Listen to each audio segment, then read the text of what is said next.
भगवान राम में आस्था विश्वास पढ़ने वह उनके आदेशों पर चलने के लिए महाताय में है। वर्ष ऋतु की समाप्ति और सर्दी ऋतु के आगमन का सूचक दशहरा अन्य त्योहारों में एक प्रमुख त्योहारों है। दशहरे के नामकरण के संबंध में श्री 12 पुराण में कहा गया है कि श्रेष्ठ शुक्ला दशमी के दिन बुधवार को अस्त नक्षत्र में समाप्त नदियों में श्रेष्ठ नदी गंगा स्वर्ग से धारा पर अवतीर्ण हुई थी, जो 10 पापों को नष्ट करती है। इसलिए इस तिथि को दशहरा कहते हैं। चूंकि रावण के 10 सिर थे और इसी दिन उसका हनन हुआ था, इसलिए भी यह त्योहारों दशहरा के नाम से प्रसिद्ध हुआ तथा यह त्योहारों आश्विन शुक्ला दशमी को माना जाने लगा। दशहरा मानने की परंपरा युग से चली आ रही है। दशहरा मानने की परंपरा युग से चली आ रही है। त्रेता युग में अयोध्या के राजकुमार भगवान श्री राम ने लंका के घमंडी राजा रावण का वध करके विजय श्री प्राप्त की थी। इसलिए इस त्योहारों को विजय दशमी के नाम से भी जाना जाता है। राम को ज्ञान सत्य और दैवत्य का प्रतीक माना जाता है, जबकि रावण अज्ञान असत्य और दानवत्या का प्रतीक है। इस प्रकार विजयदशमी का त्योहार ज्ञान की अज्ञान पर सत्य और दानवत्या का प्रतीक है। इस प्रकार विजयदशमी का त्योहार ज्ञान की अज्ञान पर सत्य की असत्य पर, धर्म की अधर्म पर और दैवत्या की दानवत्या पर विजय का प्रतीक है। पुराणों में उल्लेख किया गया है कि विजयदशमी की तिथि को देवराज इंद्र ने महादानव विरचित्सूर पर विजय प्राप्त किया था। पांडवों ने भी विजयदशमी के दिन ही द्रौपदी का वरण किया था। महाभारत का युद्ध भी विजयदशमी को ही आरंभ हुआ माना जाता है। ज्योति निर्बंध नामक ग्रंथ में लिखा है कि आश्विन शुक्ला दशमी को तारा उदय होने के समय विजय नामक मुहूर्त कल होता है, जो सब कार्यों को सिद्ध करने वाला माना गया है। इसलिए इस त्योहारों को नाम विजयदशमी पड़ा होगा। महर्षि भृगु ने कहा है कि इस दिन सभी राशियों में सायंकाल के समय विजय मुहूर्त में यात्रा करना उत्तम होता है, दिन में नहीं। जो 11वां मुहूर्त है उसे विजय कहते हैं। जो जीत चाहते हैं उन्हें इसी मुहूर्त में यात्रा करनी चाहिए।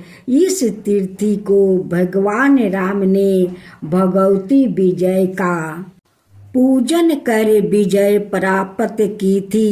इसलिए इस दिन देवी विजय की पूजा की परंपरा है, जिसकी वजह से इस त्योहारों का नाम विजयदशमी पड़ा। चिंतामणि गृहस्थ में कहा गया है कि आश्विन शुक्ला दशमी के दिन तारों के उदय होने का जो समय है उसका विजय से संबंध है, जो सारे काम और अर्थों को पूरा करने वाला है। जो आदर के साथ दशमी का व्रत करता है वह मन के चाहे सब उत्साहों को पा जाता है।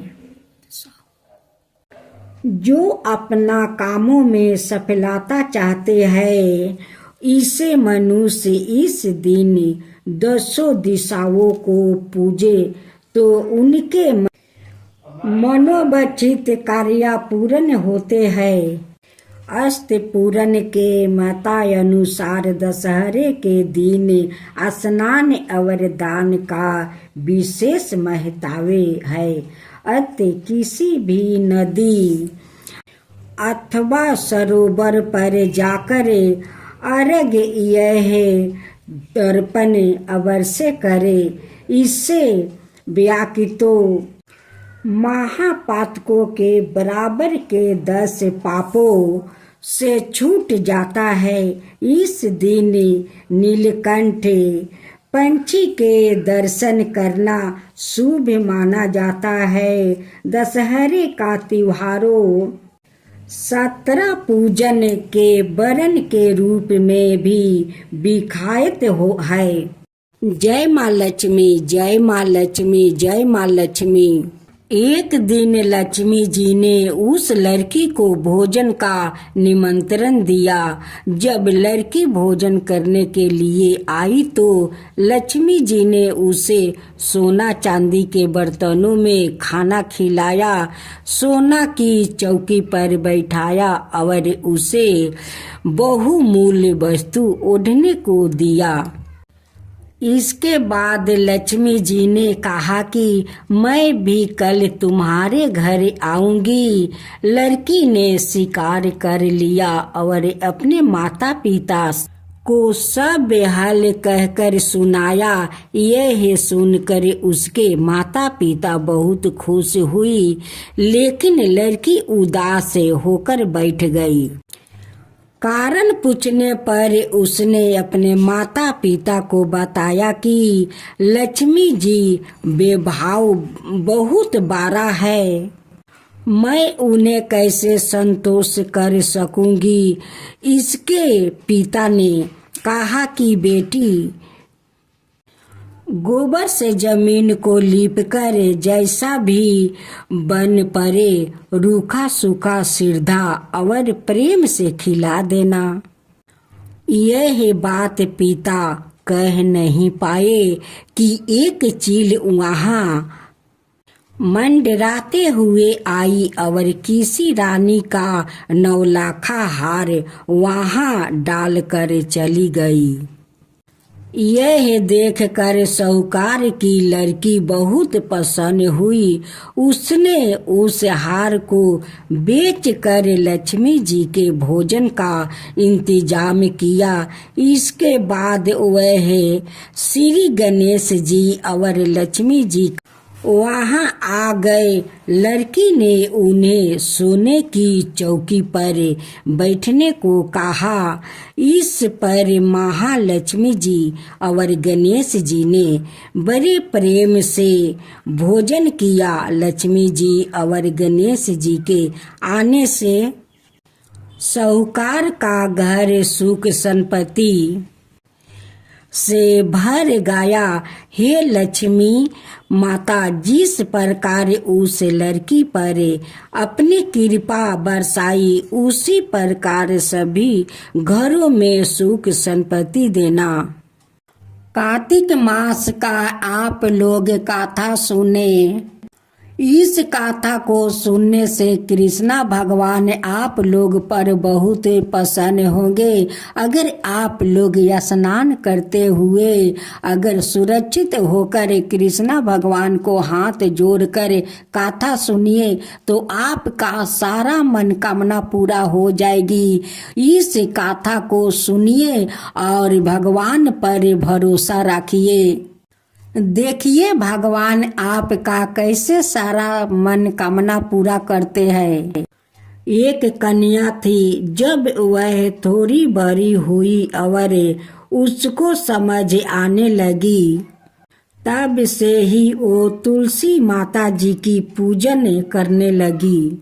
उसके प्रत्येक दिन का नियम था तुलसी माता जी का पूजन करने के बाद ही खाना खाती थी। जब वह कन्या शादी के लायक हुई तब उसके माता पिता ने उसकी शादी करवा दी। कन्या को उसके माता पिता ने दहेज में भी एक तुलसी का गमला दिया। ससुराल में वह प्रत्येक दिन सवेरे उठते ही पूजा करती, फिर उसके बाद ही खाना खाने बैठती थी। उसकी 2 जेठानियां थी, वो दोनों उसका मजाक उड़ाती थी कि बड़ी नियम धर्म वाली बनती है। उन दोनों को उससे बहुत ईर्ष्या होती थी, इसलिए वो दोनों तुलसी का गमला छुपा देती। वो कन्या बड़ी मुश्किल से गमला ढूंढ कर ले आती, अच्छे से पूजा करती और फिर खाना खाती। वो गमला ढूंढ कर ले आती तो एक दिन तो उसकी जेठानियों ने क्या करा कि गमला ही दूर फेंक दिया। कन्या ने खूब ढूंढा पर उसे गमला नहीं मिला। उस दिन तो उसने खाना भी नहीं खाया। उसका नियम जो था, उस कन्या की सच्ची भक्ति देखकर तुलसी माता उससे बहुत प्रसन्न हो गई और उसके कमरे में तुलसी माता का गमला प्रकट हो गया। अगले दिन सुबह जब वो उठती तो क्या देखती है कि उसके खाट के चारों कोने पर तुलसी माता का गमला आ गया है। यह देखकर वह तो बहुत प्रसन्न हो गई कि अब मेरी तुलसी माता को कोई चुरा नहीं सकेगा। पूजन करने के लिए भी कहीं और जाना नहीं पड़ेगा और कोई मेरी तुलसी माता को फेंक भी नहीं सकेगा। वो तो जल्दी से उठकर स्नान कर लेती है और तुलसी माता की पूजन कर लेती है। जब वह खाना खाने बैठती तो उसकी जेठानियां मजाक करने लगी कि लो देवरानी का नियम धर्म पूरा हो गया। उससे पूछती है कि तुलसी जी की पूजा कर ली क्या? देवरानी धीरे से बोलती है, हाँ कर ली। जेठानिया बोलती है, कहाँ से कर ली पूजा, गमला तो फेंक दिया था। देवरानी कहती है कि देख लो मेरे कमरे में खाट पर तुलसी जी लग रही है। जेठानिया बहुत शर्मिंदा हुई और बोली कि देवरानी तेरी भक्ति सच्ची है, हमने तुझे बहुत परेशान करा, हमें माफ कर दे। देवरानी उन्हें माफ कर देती है। हम भी तुलसी माता जी से यह प्रार्थना करते हैं कि हे तुलसी माता, जैसी कृपा अपने देवरानी पर की वैसे ही हम सब पर कृपा कीजिए। वामन पुराण के अनुसार जब भगवान विष्णु ने वामन रूप में अपना एक पैर आकाश की ओर उठाया तो तब ब्राह्मण जी ने भगवान विष्णु के चरण धोकर जल को अपने कमंडल में भर लिया। इस जल के तेज से ब्रह्मा जी के कमंडल में गंगा का जन्म हुआ। ब्रह्मा जी ने गंगा को हिमालय को सौंप दिया। इस तरह देवी पार्वती और गंगा दोनों बहन हुई। इसी में एक कथा यह भी है कि वामन के पैर के चोट से आकाश में छेद हो गया और 3 धारा फूट पड़ी। एक धारा पृथ्वी पर, एक धारा स्वर्ग में और एक पाताल में चली गई और गंगा त्रिपथगा कहलाई। शिव पुराण में ऐसी कथा मिलती है कि गंगा भी देवी पार्वती की तरह भगवान शिव को पति रूप में पाना चाहती थी। देवी पार्वती नहीं चाहती थी कि गंगा उनकी सौतन बने, फिर भी गंगा ने भगवान शिव की घोर तपस्या की। उनकी तपस्या से प्रसन्न होकर भगवान शिव ने उन्हें अपने साथ रखने का वरदान दे दिया। इसी वरदान के कारण जब गंगा धरती पर अपने पूरे वेग के साथ उतरी तो जल प्रलय से धरती को बचाने के लिए भगवान शिव ने उन्हें अपनी जटाओं में लपेट लेते हैं। इस तरह गंगा को भगवान शिव का साथ मिल जाता है। मराठी लोग का कथाओं में भी इसी तरह की कुछ बातें मिलती है। यहाँ गंगा को भगवान शिव की दूसरी पत्नी बताया जाता है। पार्वती गंगा को परेशान करती है, जिसकी शिकायत गंगा भगवान शिव से करती है। पार्वती के कोप से गंगा की रक्षा के लिए भगवान शिव उन्हें अपनी जटाओं में छुपा लेते हैं। गंगा के जन्म और नदी रूप में प्रकट होने की जिस तरह अनेकों कहानियां हैं, उसी प्रकार उनके मानव रूप में प्रेम की भी कई कथाओं है। ब्रह्मा जी के शाप के कारण गंगा नदी रूप में धरती पर आई और दूसरी ओर महाभीष को हस्तिनापुर के राजा शांतनु के रूप में जन्म लेना पड़ा। एक बार शिकार खेलते हुए शांतनु जब गंगा तट पर पहुंचे तो गंगा मानवी रूप धारण कर शांतनु के पास आई और दोनों में प्रेम हो गया। शांतनु और गंगा की 8 संतान हुई, जिसमें 7 को गंगा ने अपने हाथों से जल समाधि दे दी और 8वीं संतान के रूप में देवव्रत भीष्म का जन्म हुआ।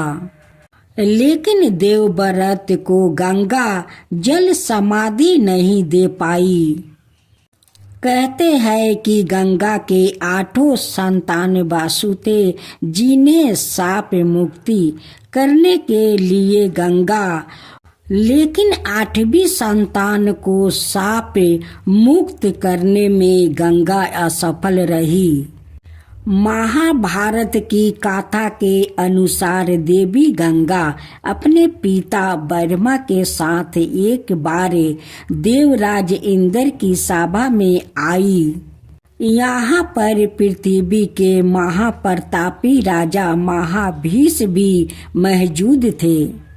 महाभीष को देखकर गंगा मोहित हो गई और महाभीष भी गंगा को देखकर सूद बूद खो बैठे।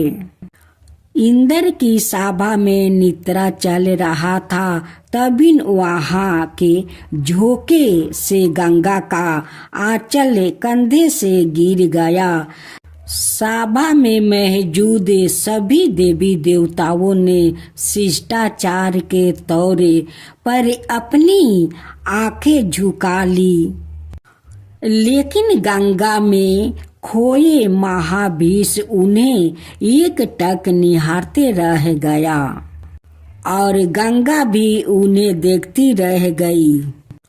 क्रोधित होकर ब्रह्मा जी ने श्राप दे दिया, आप दोनों लोग के लाज और मर्यादा को भूल गए हैं, इसलिए आपको धरती पर जाना होगा और आप दोनों एक दूसरे को पसंद करते हैं, इसलिए वही आपका मिलन होगा। कार्तिक मास का व्रत कथा सुनिए। इस कथा को सुनने से जरूर भगवान आपका सारा मनोकामना पूरा करेंगे। परिचय। भगवान पर विश्वास की सत्य कहानी पढ़ना जरूरी है, क्योंकि ईश्वर पर विश्वास करने वाला हमेशा खुश रहता है। भगवान पर विश्वास की कहानी सुनेंगे तो हमारा ईश्वर पर विश्वास बढ़ जाएगा। जो भगवान का भक्त होता है और भगवान के प्रति अटूट विश्वास होता है, भगवान उसकी सभी समस्याओं का समाधान करते हैं। हम भगवान पर विश्वास करते हुए कहानी को शुरू करते हैं। भगवान पर विश्वास की सत्य ये कहानी है। एक बहुत ही कंजूस सेठ एक दिन अपने दुकान पर बेटे को बैठा दिया। किसी को बिन पैसा लिए किसी को भी कुछ नहीं देना, जब तक मैं आपस नहीं आता। अचानक एक संत आ गया जो अलग अलग स्थानों से भोजन सामग्री इकट्ठा करते थे। संत ने सेठ के बेटे से अनुरोध किया कि वह उन्हें थोड़ा नमक दे दे। बेटे ने संत के लिए डिब्बा खोलकर एक चम्मच नमक दे दिया। जब सेठ वापस आया तो उन्होंने देखा कि डिब्बा खुला हुआ था। सेठ ने पूछा कि उन्होंने क्या बेचा, तो बेटा ने बताया कि एक संत जिनका आवास तालाब के पास में है, उन्होंने एक चम्मच नमक दे दिया था। इसके बाद सेठ ने संत की ओर बढ़ते हुए कहा, तब तक संत भगवान के भोग को तैयार करके भोजन करने के लिए तैयार होकर बैठ चुके थे। सेठ ने दूर से ही बोला कि महाराज, आपके लाए गए नमक में जहरीला कुछ मिलाए हुए है, कृपया इसे ना ग्रहण कीजिए। संत जी ने कहा, सेठ जी, मैंने नमक को भोजन में मिला दिया है, प्रभु को भोग भी लगा दिया है, इसलिए अब मुझे भी भोजन अनिवार्य है। क्योंकि इस तरह संत ने भोजन को प्रसाद बनाकर भोजन शुरू कर दिया, क्योंकि भगवान पर पूरा विश्वास था, परमात्मा पर विश्वास था। सेठ जी के होश उड़ गए और वो रात भर वही बैठे रहे। सेठ के मन में उस समय यह ख्याल था कि अगर संत को कुछ हो गया तो उसकी बड़ी बदनामी हो सकती है। सेठ सोचते रहे कि अगर संत की तबीयत खराब हो गई तो कम से कम एक वैद्य की सलाह तो मैं जरूर देंगे। सोचते सोचते उन्होंने नींद आ गई। सुबह की तरह संत जल्दी से उठे और नदी में स्नान करने लगे। सेठ जी ने पूछा, महाराज आपका तबीयत ठीक है या है नहीं? संत ने मुस्कुराते हुए कहा, भगवान की कृपा है। इसके बाद उन्होंने पूजा करने के लिए मंदिर जाने की यात्रा आरंभ किया। जैसे ही संत ने मंदिर का प्रवेश किया, उन्होंने देखा कि भगवान की मूर्ति के 2 टुकड़े हो गए थे और मूर्ति का शरीर काला पड़ गया था। इस नजरिया को देखकर सेठ को सब समझ में आ गए कि भक्त के अटल विश्वास के कारण भगवान ने भोजन के रूप में जहर सवाए अपने अवतार में ग्रहण कर लिया और उस भक्त के रूप में प्रसाद के रूप में अस्वीकार किया। इस घटना के बाद सेठ ने तुरंत अपने बेटे को दुकान की जिम्मेदारी सौंप दी और सवाए संत की शरण में आकर भगवान की भक्ति करना शुरू कर दिया। इस चमत्कार के कारण यह कहानी भगवान की चमत्कार की कहानी के नाम से प्रचलित हुई। भगवान पर विश्वास की सत्या का कहानी से सीखा। भगवान पर विश्वास की सत्या का कहानी से सीख मिलती है कि भगवान पर अटूट विश्वास होना चाहिए। भगवान पर विश्वास की सत्या का कहानी से शिक्षा मिलती है कि भगवान का जो सच्चा भक्त होता है उसके सर पर भगवान का हमेशा हाथ होता है। भक्त और भगवान की सच्ची घटना का अनुभव एक सच्चे भक्त को ही हो सकता है। परमात्मा पर विश्वास की कहानी से सीख मिलता है कि जीवन में निस्वार्थ प्रेम भगवान पर करना है, जिससे ईश्वर प्रेम बना रहेगा। जय माँ गंगा, जय माँ गंगा। कई बरस बाद सागर नामक एक राजा को जादुई रूप से 60,000 पुत्र की प्राप्ति हो गई। एक दिन राजा सागर ने अपने साम्राज्य की समृद्धि के लिए एक अनुष्ठान करवाया। घोड़ा उस अनुष्ठान का एक अभिनव हिस्सा था, जिसे इंद्र ने हिरसावर से चुरा लिया। सागर ने उस घोड़ा की खोज के लिए अपने सभी पुत्रों को पृथ्वी के चारों तरफ भेज दिया। उन्होंने वहां पाताल लोक में ध्यान मग्नो कपिल ऋषि के निकट मिला, यह मानते हुए कि उस घोड़ा को कपिल ऋषि द्वारा ही चुराया गया है।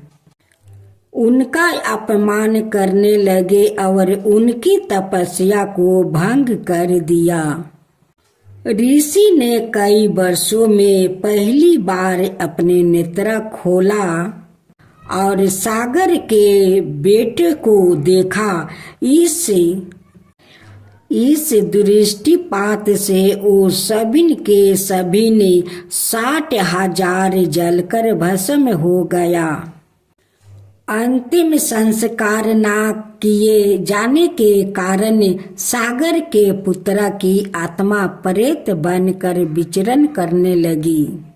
जब दिलीप के पुत्र और सागर के एक वंशज भागीरथ ने इस दुर्भाग्य के बारे में सुना तो उन्होंने प्रतिज्ञा की कि वो गंगा को पृथ्वी पर लाएंगे ताकि उसके जल से सागर के पुत्र को पाप धुल सके और उन्हें मोक्ष प्राप्त हो सके।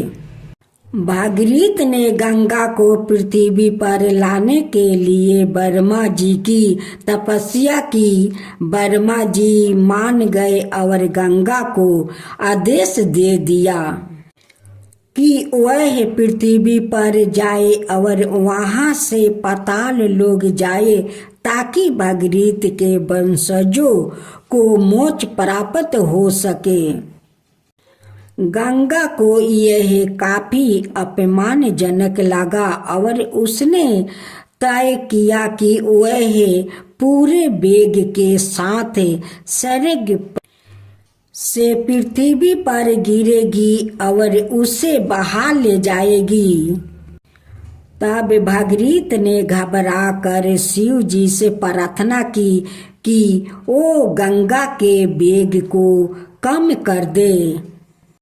गंगा पूरे अहंकार के साथ शिव के सिर पर गिरने लगी, लेकिन शिव जी ने शांति पूर्वक उसे अपनी जटाओं में बांध लिया और केवल उसकी छोटी छोटी धाराओं को ही बाहर निकलने दिया। पाताल लोक की तरफ जाती हुई गंगा ने पृथ्वी पर बहने के लिए एक अन्याय धारा का निर्माण किया ताकि अभागों लोगों का उद्धार किया जा सके। गंगा एकमात्र ऐसी नदी है जो तीनों लोकों में बहती है, स्वर्ग, पृथ्वी तथा पाताल। इस संस्कृति भाषा में उसे त्रिपथगा, तीनों लोकों में बहने वाली कहा जाता है। भागीरथ के प्रयासों से गंगा के पृथ्वी पर आने के कारण उसे भागीरथी भी कहा जाता है। दुस्साहसी प्रयासों तथा दुष्कर उपलब्धियों का वर्णन करने के लिए भागीरथी प्रयत्न शब्द का प्रयोग किया जाता है। गंगा को जाह्नवी नमक से भी जाना जाता है। ऐसा कहा जाता है कि पृथ्वी पर आने के बाद गंगा जब भागीरथी की तरफ बढ़ रही थी, उसके पानी के वेग ने काफी हलचल पैदा की और जाह्नू नमक ऋषि की साधना उनके खेतों को नष्ट कर दिया। इससे क्रोधित होकर उन्होंने गंगा के समस्त जल को पी लिया।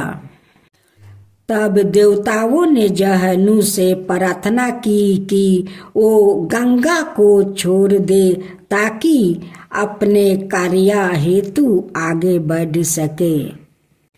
उनकी प्रार्थना से प्रसन्न होकर जाह्नू ने गंगा के जल को अपने कान के रास्ते से बाहर जाने दिया। इस प्रकार गंगा का जाह्नू नाम जाह्नू की पुत्री पड़ा। ऐसी मान्यता है कि सरस्वती नदी के समान ही कलयुग अंधकार्य में काल के अंत तक गंगा पूरी तरह से सूख जाएगी और उसके साथ ही यह युग भी समाप्त हो जाएगा। उसके बाद सतयुग अर्थात सत्य का काल का उदय होगा।